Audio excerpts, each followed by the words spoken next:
Jason Navota is our speaker. He is the director with the Chicago Metropolitan Agency for Planning, also known as CMAP.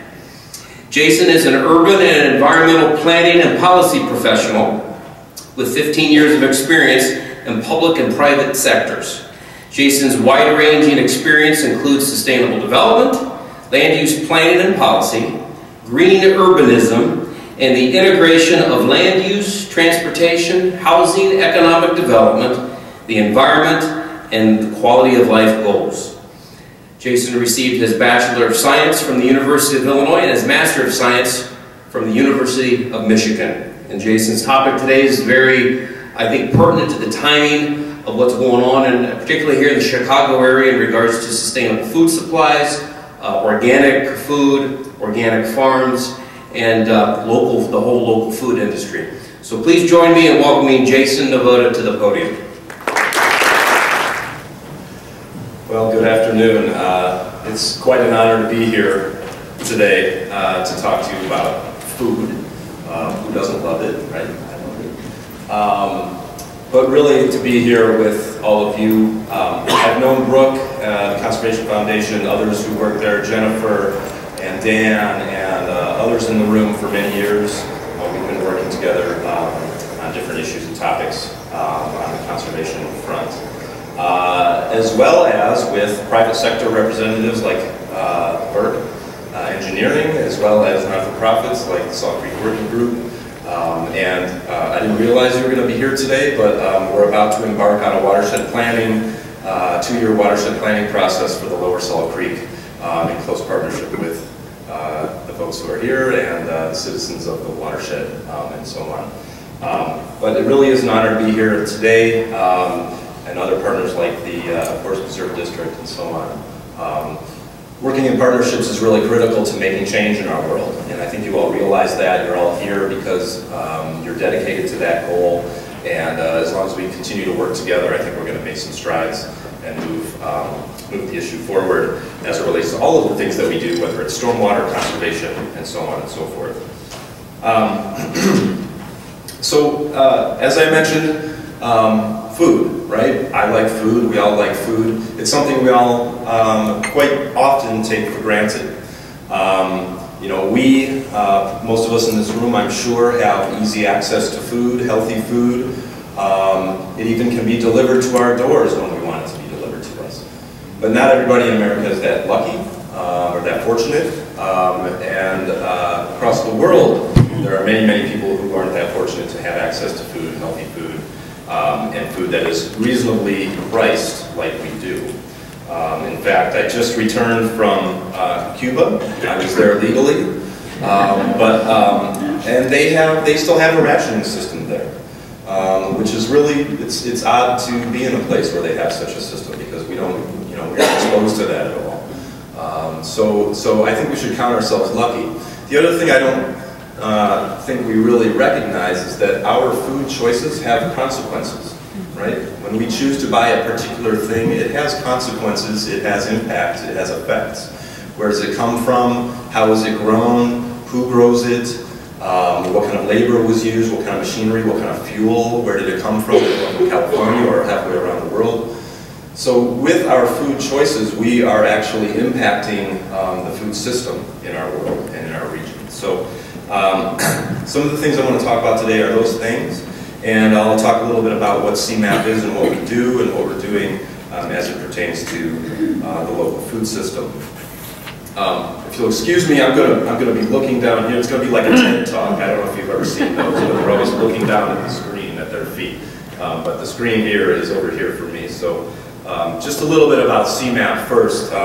Chicago Metropolitan Agency for Planning is the regional planning organization for the Chicago metropolitan region. It's the third largest populated region in the country.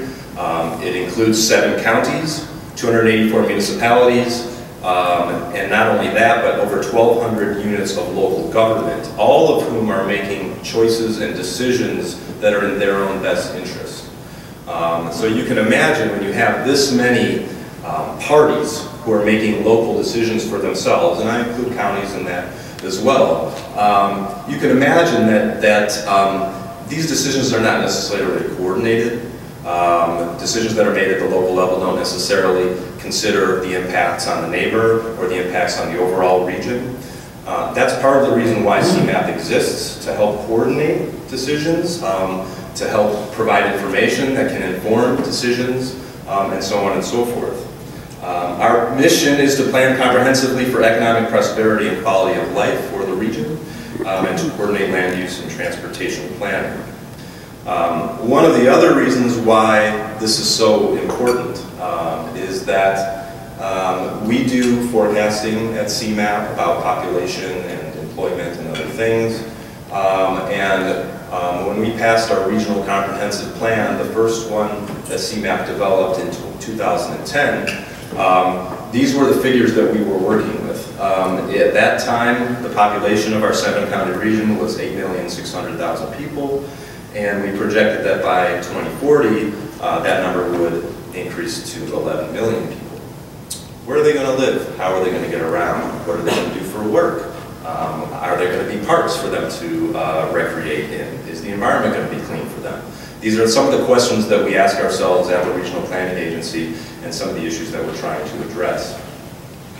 You can also see here these maps depict the growth of the developed areas of the region since 1900. That's the map on the left. And through 2005. You can see that the development pattern started out to follow the rail lines that we know as the metro lines. You can see that kind of spoke, hub and spoke sort of pattern of development. Well, that all changed, of course, in the middle of the century with the advent of the automobile and highways. And so you no longer really see that pattern, but you can see that quite a bit of our region is developed, right? I think we all know this. But when you see it as a map like this, we're always looking at maps at CMAP and trying to look spatially at data and information. You can see that quite a bit of our region is developed, and this has impacts on our environment, on our social networks, our social systems, etc. One of the ways that this is manifested is relates to farmland and agricultural land in our region. These are a couple of graphs from, now these are a little bit dated. We have not updated the data for these graphs, but the information, the trends are still true today.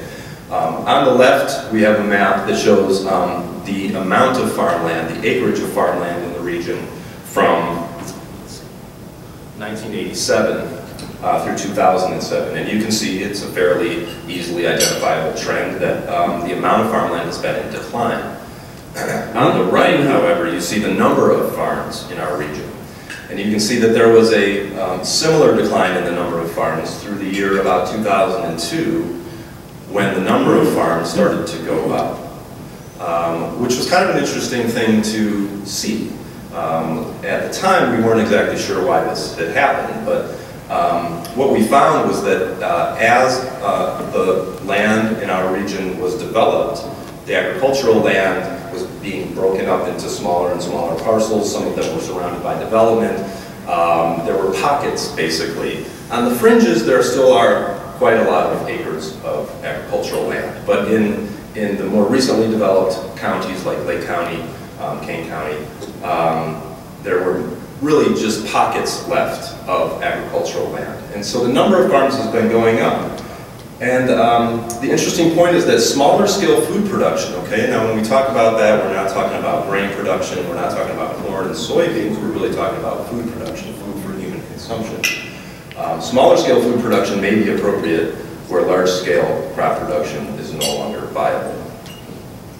Now here's a map of Lake County, and what you can see here is the agricultural land that was left. I think this was about 2010 here. There's a date on this, but these were the pockets of farmland that were actually left in Lake County. You can see that there's not much left. Some of it has been preserved. Those are the areas shown in yellow, and others are shown in red. Those are privately owned. And so you can see this is the pattern of development and the result. And so corn and bean farming requires large acreages and large equipment. For a corn and bean farmer, in order to make a profit, that farmer needs to farm thousands of acres because the price of corn and beans is so low at a per bushel basis that they need to produce many, many, many bushels in order to make a profit. The situation is different when we talk about food production. A farmer that is producing food can actually produce a profit on a much smaller piece of land. I know we have one farmer in the audience today, right? Do we have any other farmers in the audience? Okay, two more over there, one there, great. Okay, super. How many of you know a farmer? Okay, wow, okay. You know, I bet 20 years ago that may not have been true. I think something has been changing in society where we now know either through farm stands or farmers markets or other things. Now a lot of us do have some kind of relationship with the farmer or the person that grows our food, which is a great thing. But the point is that smaller parcels work well for local food growers, and this is why, as I explained, a large acreage grain farmer needs to have a lot of acres in order to turn a profit, and that's what you see in the right-hand column on this table. A corn and bean operation, the return per acre for that kind of operation is $224, whereas the return per acre for a food production operation was $7,000 to $12,000 per acre. Now this was one study that was done. I'm sure if you did another study somewhere else, the numbers would be a little bit different, but I think on the gross scale, you would see that this is something that actually holds true pretty much across the board as you relate to food production. So there's an economic benefit, there's an economic impact of food production. There are other benefits as well to food production. As I mentioned, the economics support farmers in the local economy, local jobs and workforce training for people who work on these farms. There's market differentiation and restaurants and stores that market and sell these kinds of locally produced food items can actually have a kind of benefit or an advantage to selling. There are environmental benefits, okay, land and water health, better land management, more open space and natural character. And then there's also community benefits. So having a relationship with your farmer is just one of those. And so here's my farmer. Actually, he's not my farmer, he's my brother. And since he farms in Bloomington, Indiana, he's not my farmer because it's a little too far for him to get his product to me. However, you know, this is a local farmer, right? This is a small-scale organic food producer breaking his back in the field with, you know, a plow in his hands. And, you know, not all local food production operations are quite this manual. Some are a little more, use more tractors and bigger equipment. But it's a much different sort of operation than it is to produce corn and bean. I go down to visit him regularly. Sometimes he puts us in the field, and I know this is horrible posture if you're planting something in the ground. Those of you who are farmers know you shouldn't bend over like this, right? Something like this. But in any case, so I've gotten out there and I've done some of this, and you know, it is hard work. But when you're done, you can celebrate by drinking some beer and feeling like you really did a good job. So in any case, I do know a farmer. This is close to my heart. This is near and dear to me. Neither of my parents are really involved in environmental issues or food or anything like that. How my brother and I got into this field of looking at conservation and sustainability and things, we're not really sure. But it's, you know, it feels good to us. It feels good to be doing something different and to making a difference, you know, for the world, for our local communities, etc. But you know, there are a lot of trends happening, and I'm sure that all of you have seen this happening. I think I'm preaching to the choir more or less here. I think you're probably all aware of all of these things and know these things already. But it's worth talking about what a trend this really is. This is something that is really happening. You can see these products on your store shelves. You can get them delivered to your door and so on. But it's a rapidly growing market and economic sector. not only here in Chicago, but across the nation. It's becoming a priority issue at the federal, state, region, county, and local level. There are more policies and plans and economic development strategies that include local food systems strategies within them, and significant economic potential exists. When I, as a CMAP representative and somebody who is promoting local food systems, am out in the region talking to decision makers, whether they're county boards, city councils, others who are trying to steer our region in certain directions, I talk a lot about the economics of it. And of the $48 billion that Illinois residents spend on food annually, 46 billion of that leave the region. 46 billion of the dollars that we spend on food goes somewhere else, either California or maybe South America or somewhere else. It does not stay in our region. Only 2 billion of that expenditure stays in our region. Now, if you're an economic development professional, or you're a county executive or something, this would look like an opportunity to you. And maybe some of the farmers in the room have seen this as an opportunity. Okay? Why is this the case? It's been like this for quite some time with the advent of the industrial agriculture. But this is something that presents an opportunity for us that we might be able to take advantage of. Now there have been a number of studies done. DCEO has done some work on this. They've put together some statistics, and these are just some of those. Illinois consumers spend $14 billion annually on fruits and vegetables. We may be capable of producing 85% of this volume rather than the 6% that is currently produced. The potential unmet demand for local food is approximately $10 billion. Money spent on locally grown food creates a multiplier effect. So when you pay your farmer for something that he has produced, he turns around and then spends that dollar again in the local economy. So there's a multiplier effect when you actually inject your money into the local economy by purchasing local food.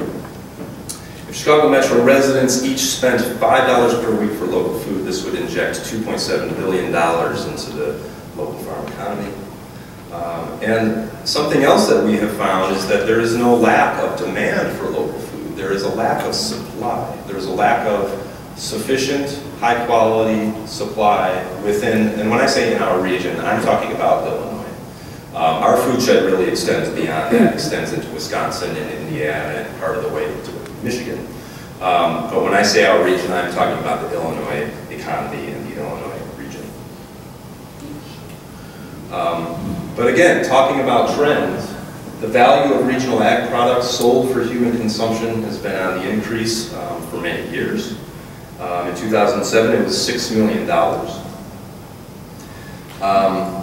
This is the market value of ag products sold directly to individuals for human consumption. You can see here that there's also an increasing trend as it relates to the market value of these products. Most of the increase is happening in McHenry and Will counties. But there are survey and market data information out there that indicate that yes, this is something that is really happening in our restaurants. It's something that's happening in our grocery stores. It's in high demand from our residents. There's quite a lot of information out there that suggests that this is a real thing and that this is really happening. Walmart, you don't really think of them as being a local player, but it's happening there. Let's see. These are coming up individually. So Safeway, Publix, Meijer, these are a few of these we have around here. You see local foods being marketed in the grocery stores. You see signs saying this is locally grown. So obviously this is something that's really happening in the marketplace. Okay? In the free market system, this is something that is happening. It's also happening on the policy front. So if we look at the number of state legislative bills focusing on local food activities, we can see also an increase in that. So that relates to farm to school programs, farmers markets, and other programs. The growth in the number of farm to school programs has increased substantially in the early part of this century. Illinois has passed its own local food legislation, the Illinois Local Food Farms and Jobs Act, composting legislation, health departments are getting on board with this, farm fresh school programs, cottage foods law, farmers markets task force. Obviously, this is something that our politicians know about, it's something they care about, and it's something that's actually happening. So, how does this relate to CMAP? As I mentioned, we're the regional planning agency for the 7 counties around Chicago, and in 2010 we passed a regional comprehensive plan which establishes a vision for our region, not only as it relates to local food, obviously, but it sets a trajectory, policies, strategies, and actions to improve our region in a number of different ways. And it achieves a more sustainable region through better decision-making at the local and regional level. That regional comprehensive plan had 4 primary topic areas: livable communities, human capital, efficient governance, and regional mobility. And then these were the 12 priority areas within those 4 topical categories. 12, that's just 12 priorities for the region from 2010 to 2040. And one of those 12, which was a surprise to me, and I think a surprise to most of the people who were working on this plan, was that sustainable local food rose to the level of one of 12 priorities for our region. I don't think it was on anyone's radar. But as we started talking to the public and started talking to decision makers at the local level and started talking to others in our region, we realized that, oh, this is a real issue. This is really something that's happening. We really ought to pay attention. And so we raised it to the level of one of the 12 priorities for the region.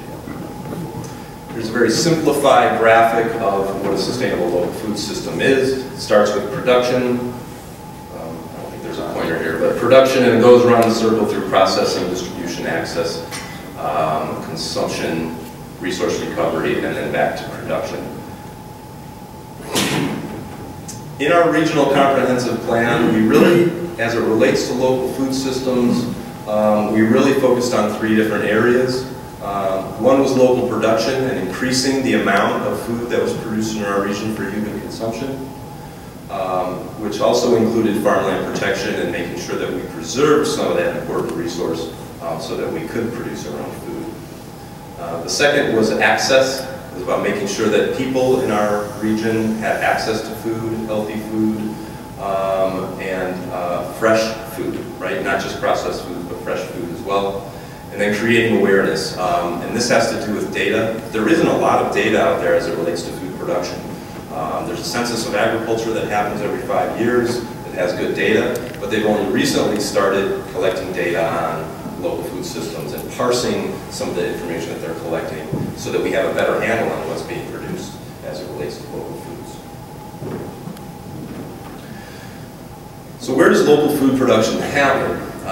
It happens in rural areas.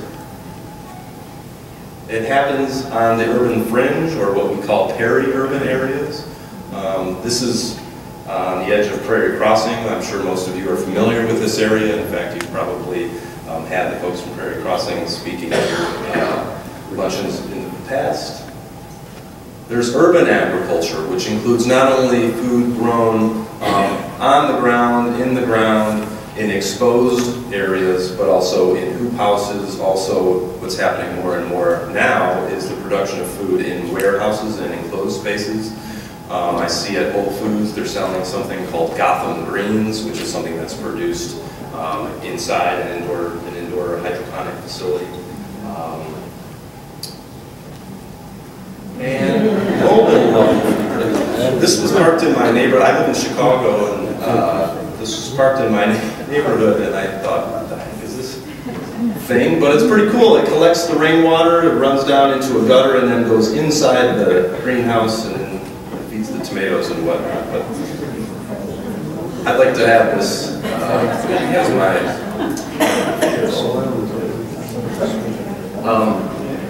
But as it relates to food access, I'm not going to get too deeply into this, but really suffice to say that there are large parts of our region that do not have ready access to food.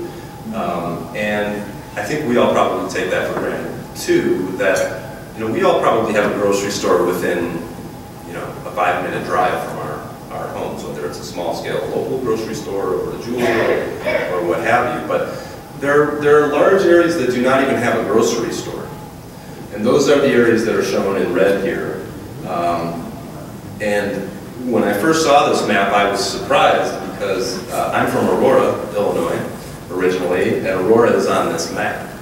Now, where I grew up in Aurora, we had a grocery store nearby. But overall, the city of Aurora does not have good food access for a majority of its population. But you can see where these food deserts, as they're known, are located. And you know, how do we change this? How do we change this map? Grocery store chains locate where there is demand, but they don't have incentives to locate where there isn't demand. That is changing a little bit, I think. I think some of the grocery stores are taking it upon themselves to locate in places where food is needed, but I'm not sure it's happening to the degree that it needs to be. Some of the work that CMAP does is related to creating awareness. We don't have any authority in our region. We're a strictly advisory agency. We provide information, we provide advice, we provide data to the communities in our region. That data could be around local food systems, it's around transportation, it's around environment, it's around housing, all kinds of different things. What we try to do is to provide the information and good ideas to improve decision making at the local level. That's really one of our largest roles. One of the ways that we do this is providing brochures, data like the data that I've shown you in this presentation. This brochure is located on our website. We have an actual web page dedicated to local food systems that has some of these resources on it. I know Brooke was there this morning checking out what we had. That website is there. There's a video there that we produce that talks about local food systems and what needs to be done at the local level in order to increase the production of local foods. We've also put together model local food ordinances and comprehensive plan chapters and other things. Primarily, this is information for local governments and counties to use as they are trying to improve their communities. One of the other services that we provide at CMAP is called the Local Technical Assistance Program. We provide free planning assistance to municipalities and other groups in our region. Some of those have focused on local food. We do a lot of things. We help communities with comprehensive plans, transportation plans, bike and ped plans, sustainability plans, all kinds of things. Some of them relate to local food systems. So we've done quite a bit of work throughout the region, which are shown with these yellow stars, in a variety of areas, looking at public land access for food production, looking at policies in Lake County that may be barriers to local food production, working in communities like Englewood on the south side of Chicago to understand how can we better plan for food production in this area so that the people in these communities that are disinvested have better access to local food and so on. This was the project in Englewood that I mentioned. It was called Chicago Green Healthy Neighborhoods, and it addressed this food desert issue. Okay, we talked about what kinds of things would have to happen in this highly disinvested neighborhood in the city of Chicago, an area where probably 50% of the parcels, of the land parcels where there used to be homes, are now vacant. What are some of the things we can do with all the vacant land in these neighborhoods? Can we grow food there? Can we have food processing there? Would this increase jobs there? These are some of the ideas that we threw around with the city of Chicago as we were working on a plan for that neighborhood. The work that we did in Lake County, we looked at the policies in Lake County that may be barriers or may encourage local food production in that county. And these were some of the barriers to having a more robust food system in Lake County. And this, again, relates to local governments. That long-term access to farmland is a problem. Farmers who want to farm in Lake County can't find land that's cheap enough to purchase.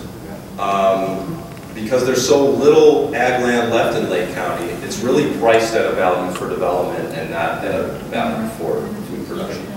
Now, there's an inherent bias there that we value land primarily for its development potential and not necessarily for its potential to feed us as humans. You know, we eat 3 times a day. We need to value agricultural land at a higher rate than we currently do, and not just value land for its development potential. There's also a problem with access to or inability to finance infrastructure on these local food system operations. Okay? Irrigation, electricity, outbuildings, things like that. There are a few loan programs that support that kind of investment. Ability to grow and meet demand. Some of these local food farms in Lake County are constrained. They have maybe just a few acres and they cannot expand because they're surrounded by residential or other uses. There's a lack of supply and distribution system. And there's a local food producing cluster that's not that large.